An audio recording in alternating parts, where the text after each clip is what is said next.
இல்லை இல்லை எனக்கு புரியல. 5th ஸ்டாண்டர்ட் தானே சொன்னாங்க? ஆமாம் ப்ரோ, நான் 5th வரைக்கும் தான் படித்தேன்.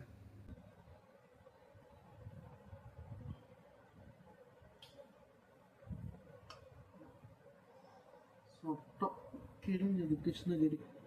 ஆமாம் ப்ரோ, என் ஆள் பேர் கிருஷ்ணவேலி தான். உங்களுக்கு எப்படி தெரிஞ்சுது? எது ஹாலா? ஹால் இல்லை ப்ரோ, ஆள் என் ஆள். அவளுக்காக நான் இங்கிலீஷே கற்றுக்கணுன்னு வந்தேன். ஏன் அவங்களுக்கு தமிழ் தெரியாதா? அப்படி இல்லை ப்ரோ, நம்ம ஒரு பொண்ணு தான். என் அத்தை பொண்ணு தான். அவங்க ஆஸ்திரேலியாவே வளர்ந்து படிக்கிறது அப்படியே வளர்ந்துட்டாங்க.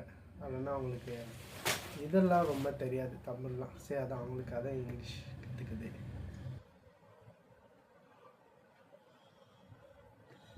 உங்களுக்கு என்ன வயசு இருக்கும்? Bro 19 years bro.